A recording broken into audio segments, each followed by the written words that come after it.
करना कठिन त्याग इच्छा का, और सहना कठिन अपमान है, समझाना बड़ा आसान। मतलब जो ज्ञान का सिद्धांत है या भक्ति का जो सिद्धांत है, जो बातें हैं, वो आसानी से आदमी जान लेता है। सुना पढ़ा, सत्संग में सुना तो जान गए परमात्मा ऐसा है, ये स्थिति है, ऐसे प्राप्त होता है, ये आप जान गए। माने सिद्धांत जो है बात के रूप में आप जान गए, लेकिन वह घटित, वह अवस्था नहीं प्राप्त होती जल्दी किसी को। और कारण पीछे का है, कारण है कि जहाँ जगत नहीं है वहां परमात्मा है, और जहाँ जगत है वहां परमात्मा है तो, लेकिन विशुद्ध रूप में आप उसे जानते नहीं। और जहाँ जगत नहीं है वहां विशुद्ध रूप जीव व ब्रह्म एक होकर प्रकट हो जाता है, जीव उसे लय हो जाता है और परमात्मा प्रकट हो जाता है। तो वह अवस्था तो आपने सुन ली, समझ गए, लेकिन वह अवस्था प्राप्त किसी को नहीं होती जल्दी। थोड़ा बहुत एकांत में साधन करने से थोड़ा बहुत आनंद शांति अनुभव होता है, लेकिन पूर्ण भ्रांति मिटती नहीं है। कारण यही जुड़ा हुआ है कि जिस जगत को मिट जाना है उसी जगत को हम सत्य करें। भाई जिस जगत को मिट जाना है, जिस संसार को मिट जाना है, उसी संसार को सत्य मानकर तो हमारे सारा जीवन चल रहा है। भोजन पानी व्यवहार आना जाना, ये जितना है व्यवहार संसार को सत्य मानकर हो रहा। तो जब संसार सत्य ही बना है तो वह घटना नहीं घटेगी जिसकी बात होती। जहाँ अकेला परमात्मा बचता दुनिया नहीं बचती, वो जीवन मुक्ति का आनंद, वो दशा प्राप्त नहीं हो सकती। पीछे कारण क्या है? पीछे कारण है कि स्वप्न भी बना रहे और जाग भी जाओ, ये संभव। स्वप्न का एक तिल लेकर आप जाग सकते हैं। स्वप्न की कोई चीज लेकर जाग जाओ, ये संभव है? यहाँ तक कि शरीर लेकर भी नहीं जाग सकते। स्वप्न निःशेष रूप से समाप्त होता है तो जागृति आती है, या दूसरे शब्द में जागृति आने पर स्वप्न निःशेष रूप से समाप्त हो जाता है। बस यही बात इधर है कि वो आत्म पद का दर्शन जब होता है तो जगत और शरीर नहीं बचेगा, तब आत्म पद खुलता है। और यह जगत सत्य आपके सोचने, आपके इसके सत्य मानने से, ये सिद्धांत है। आपकी वजह से सत्य हो रहा। हाँ, आप इधर ध्यान न दो तो गायब हो जाए। जगत के व्यवहार की तरफ बिल्कुल ध्यान न दो और अपनी इसी चेतन में स्थिर रहो तो थोड़ी देर में गायब हो जाए। बिल्कुल उसी तरह जैसे जब सोने चलते हो तो क्या शरीर मिटाते हो कि दुनिया मिटाते हो? बस सोने की तरफ मैंने अब शांत होते रहते हो, बस अचानक नींद आ जाती है। अचानक नींद आ गई, अब भूल गए कमरा और दीवार और घर सब, दूसरी दुनिया में पहुंच गए या गहरी नींद में चले गए। तो मिटाना नहीं पड़ा, एक तरफ घूमना पड़ा वृत्ति को। आपका अहंकार जो था वो सोना चाहता था कि अब भैया सो जाए किसी तरह, यही तो था, किसी तरह सो जाए, अब सब बवाल छोड़ो, बहुत थके हैं, सो जाए। तो इस वृत्ति में स्थिरता रही थोड़ी देर, बस आप जान भी नहीं सकते क्या हुआ, और शरीर और दुनिया कमरा सब भूल गया और बढ़िया खूब गहरी नींद आ गई। तो ऐसा ही इधर भी होना है कि मैं हूँ या मैं निराकार चैतन्य हूँ, इसी में स्थिर रहे और बाकी सब मिथ्या है, कुछ नहीं, तो ध्यान घटित हो जाए। लेकिन होता उल्टा है, मैं शरीर हूँ और मैं इनका पिता हूँ, इनका भाई हूँ, इनका पति हूँ, हमें ये कर्तव्य करने हैं। तो जब जगत सत्य बना रहेगा तो यह बोध खेल नहीं कि हो जाएगा। दोनों अवस्थाएं एक साथ नहीं हो सकती, वह अवस्था है अलग। सचमुच में अवस्था नहीं, वो मूल अवस्था है। जो ध्यान आत्म पद है वो मूल अवस्था है, और जागृत स्वप्न सुसुप्ति ये काल्पनिक अहंकार की अवस्थाएं हैं। ये सब अहंकार की अवस्थाएं हैं। अहंकार इनमें दो में रहता है, एक में सो जाता है, और वो उसमें अहंकार बिल्कुल नहीं रहता। मतलब समाधि या ध्यान की अवस्था में जहाँ आत्म पद का दर्शन, जब वो दशा मिल जाती है तब इनमें भी आत्मा है ये ज्ञान बना रहता है। जब एक बार वो हो जाए, उसके बाद ये होते हुए भी, जागृत का व्यवहार होते हुए भी, स्वप्न होते हुए भी, सुषुप्ति होते हुए भी हम आत्मा ही है, ये आपको ज्ञान बना रहेगा। लेकिन पहले एक बार वह अवस्था खुल जाए, जब ये मिट जाए जगत बिल्कुल। अब इसके लिए जरूरी है जगत बिल्कुल नहीं है, दृढ़ संकल्प अंदर। एक दिन तो मिट ही जाएगा, लेकिन है ये अभी दिख जरूर रहा है। किससे दिख रहा है? हमें थोड़े दिख रहा है, आंखों से दिख रहा है। भाई स्वप्न भी तो दिखता था, स्वप्न की आंखों से स्वप्न दिखता था, इस स्वप्न की आंखों से ये दिखता है। तुम केवल वहां भी तुम देखने वाले थे, यहाँ भी तुम देखने वाले, लेकिन तुम न शरीर हो और न जगत हो। तो मैं निराकार चैतन्य हूँ, इसमें स्थिर हो जाए और इधर का जगत वाला भाव छूट जाए। लेकिन अब इसमें देखो जो बात है रहस्य, ये जो हम कह रहे हैं आप सुन रहे हैं, ये विचार के स्तर पे है, बहुत ऊपरी परत है। अंदर बहुत गहरे में तुम इसे सत्य माने हो नहीं? ऊपर से ये ज्ञान है बहुत ऊपरी परत पर, ये जो हम विचार सुन रहे हो ये बहुत ऊपर है।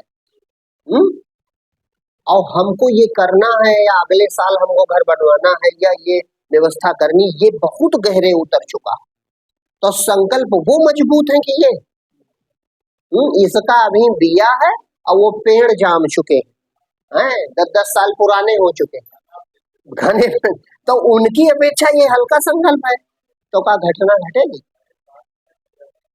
ये टिकता नहीं, इसीलिए कहते हैं कि ये ज्ञान तो सुनो अच्छा लगता है, लेकिन टिकता काहे? इसको तुमने हृदय में बोया ही नहीं,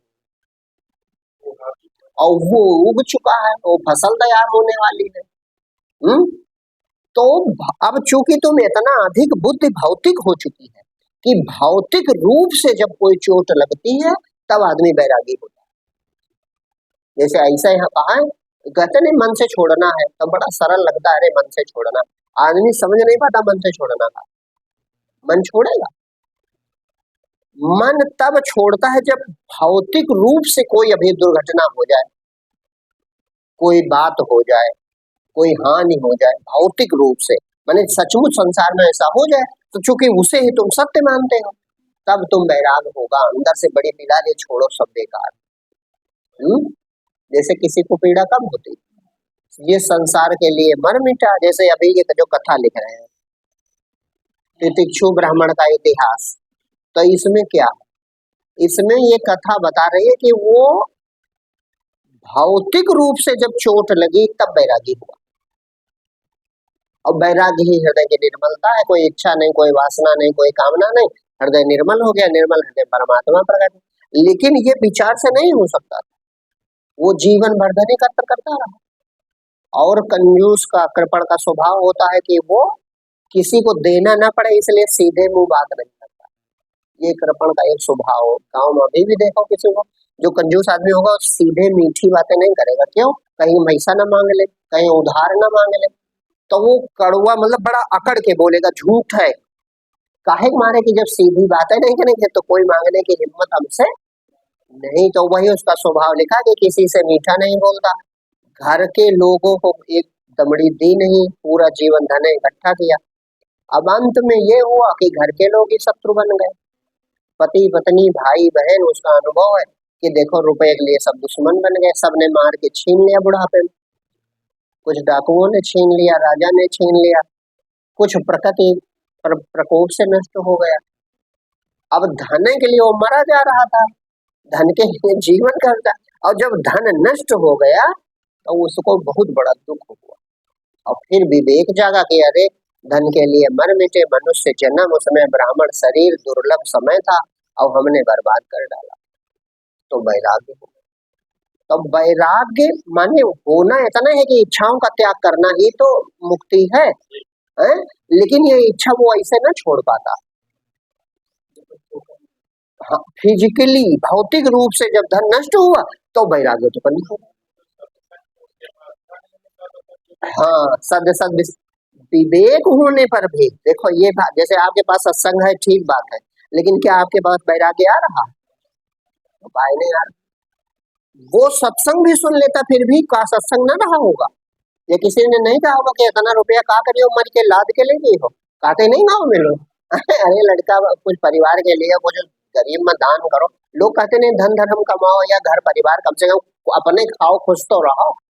अंत में वो कहता नहीं कि ना तो हमने खुद सुख भोगा, न परिवारजनों को सुख भोगने दिया, न धर्म कमाया, हाथों से लोग परलोक सब नष्ट कर लिया। तो का कहने से वो मान जाता। हाँ, ज्ञान सबके पास है, ऐसा कोई नहीं जिसके पास ज्ञान नहीं है भाई।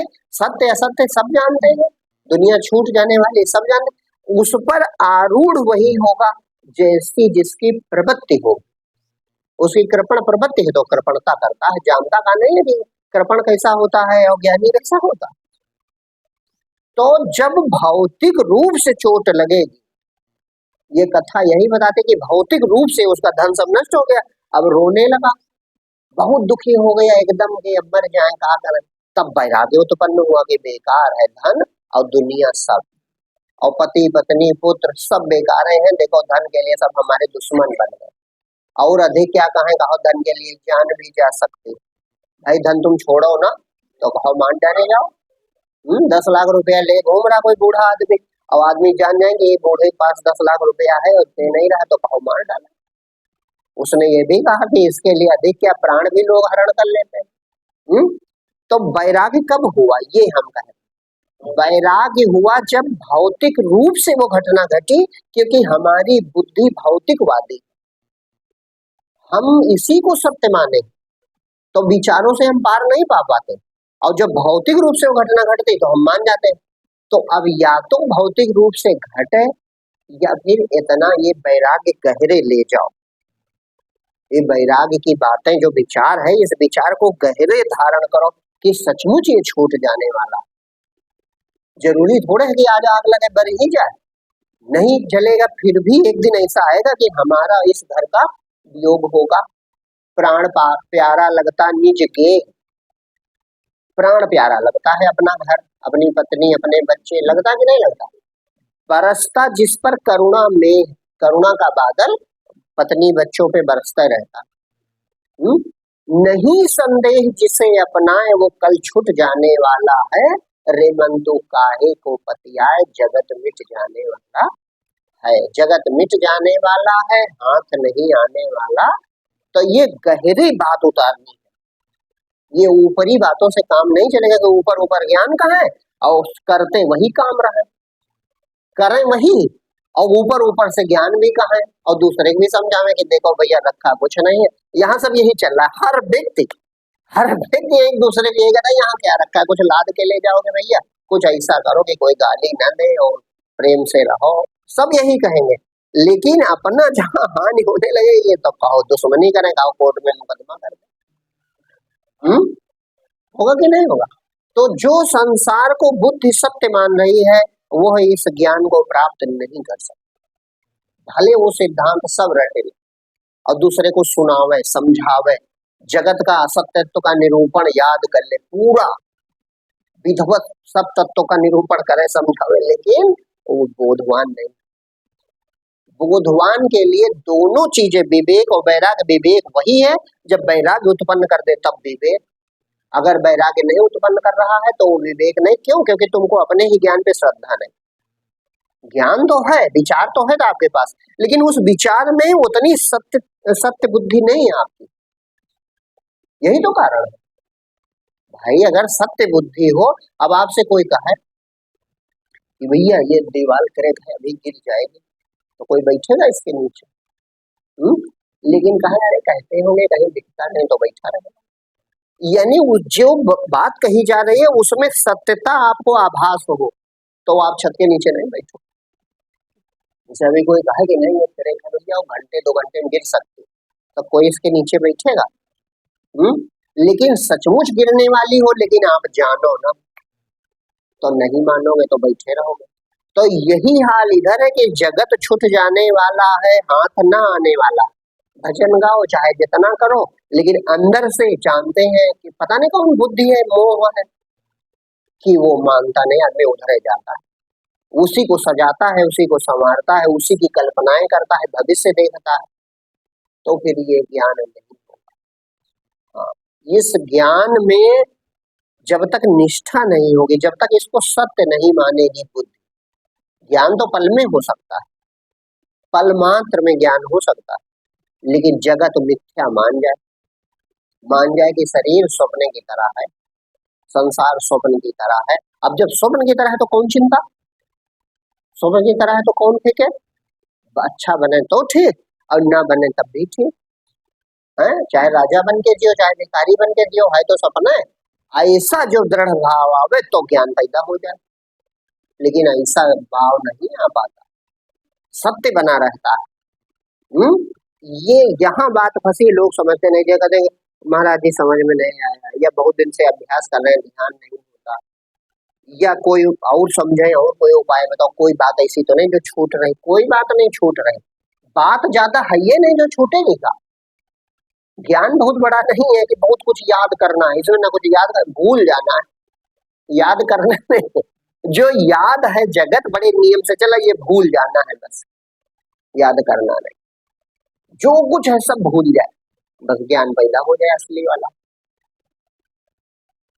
भाई जो चीज है नहीं उसकी कौन चर्चा। जब ये सिद्धांत है कि जगत और ये स्वप्नवत है, भाई एक ही लाइन का ज्ञान कि ये सब कुछ स्वप्नवत है, तो जब स्वप्नवत है तो इसकी कौन चर्चा। अस्वप्नवत कहने वाला है सिद्ध, बस अपने में स्थिर हो जाओ, अभी बोध हो जाए। लेकिन अपने में स्थिर कैसे हो जाए? वो शरीर में स्थिर है, वो मन में स्थिर है, वो विचारों में स्थिर है, वो जगत में स्थिर है, क्योंकि इसी को सत्य मानता। जो चीजें नहीं है तुम इसमें स्थिर हो, तो वो चीजें कैसे मिट जाए? और तुम्हारे स्थिर से वो दिखाई पड़ रही है, जैसे सपना काहे दिखता था, तुम देख रहे थे इसलिए। जैसे हम एक उदाहरण बताएं, आपको कभी 10 साल पहले कोई बहुत बड़ा सुख मिला था, तो इस समय है वो। हुँ? लेकिन अभी आप सघनता से सोचो केवल वो दशा, अरे वो दिन था, फिर इतने बजे पहुंचे, फिर यहाँ पर वो आया, तो तुमको वो सुख का आभास हो जाएगा। काहे? तुम ही वहां सत्य थे, तब अनुभव हुआ था, और तुम आज भी हो, पर विचार ले आए तो वो विचार सत्य लगने लगे। या तुम्हारा 10 साल पहले कहीं बड़ा अपमान हो गया, कोई बड़ी पीड़ा, अब आज भी वो बात तुम याद कर लो खूब कस के, तो तुमको आज भी वो दुख पैदा हो जाएगा अंदर, है कुछ नहीं, लेकिन अंदर जैसे याद करोगे 10 साल पहले वो जो दशा थी, वो अब का बतावे, तो अंदर से तुमको पीड़ा हो जाएगी। वो पुरानी बात कैसे सत्य होगी? क्योंकि वो कुछ सत्य न तब था न अब है, तुम सत्य हो। तुम तब भी थे, तुम्हारे सामने गुजरी थी बात तो तुमको सत्य लगी थी, अब आज तुमने याद करके उसको सत्य कर लिया। तो बात ये है कि सत्य हो तुम, और जिन चीजों को चाहो उन्हें सत्य करते रहो, जिन चीजों को चाहो उनको दृढ़ता से सत्य करते रहो। तो बस यही हाल इधर है कि ये जगत और ये सब है नहीं, लेकिन हम सत्य कर रहे हैं। अब जब हम इसे सत्य माने हैं, यही संभाल रहे हैं, यही सुधार रहे हैं, तो फिर भैया इससे छुट्टी नहीं मिलेगी। तो दृढ़ता पूर्वक, ये किसी से कहने की बात नहीं होती कि पत्नी से कहना है, रूठ जाना है, या घर नहीं जाना, या भोजन नहीं, ये नहीं है। अंदर अपने मन को मनाओ, अपने मन को रोको, अपने मन को समझाओ, अपने आप को समझाओ कि यार जो चीज नहीं है तो काहे समय बर्बाद कर, इसे बिल्कुल ना मानो। अब मैं हूँ, ये ज्ञान सत्य है, ये संतों की बातें सत्य है, चेतना ही सत्य है। अपने में स्थिर हो जाता, बोध तुरंत हो जाए, तुरंत बोध हो सकता है। कारण यहाँ छुपा है कि हम जे चीजें है नहीं उनको हृदय गहराई में सत्य मान रहा, और जो परमात्मा सत्य है उसको हृदय गहराई में कल्पना मान। परमात्मा प्रकट होता है, वही शेष बचता है। ये बातें कल्पना जैसी लगती और ये जगत जो कल्पना है ये सत्य जैसा लगता है, तो उल्टा हो गया है अंदर। हम्म बस इसीलिए बोध नहीं हो रहा। कारण यहाँ छुपा है। कारण ये नहीं छुपा कि कुछ समझ में कमी है या तुमको साधना कोई करनी ही नहीं, और साधना करके परमात्मा मिलता भी नहीं। परमात्मा तो पहले से उपस्थित है। परमात्मा पर जो ऊपरी परतें चढ़ी है, बस यही हट जाए। विचारों की, संस्कारों की, वासनाओं की, ये दृश्यमान जगत के प्रति जो सत्यता है, ये जो काम, ये हट जाए। बस इसे झूठ मान लो एकदम, और इसको जानने वाले तुम सत्य हो, इसमें स्थिर हो जाओ, बोध हो जाओ।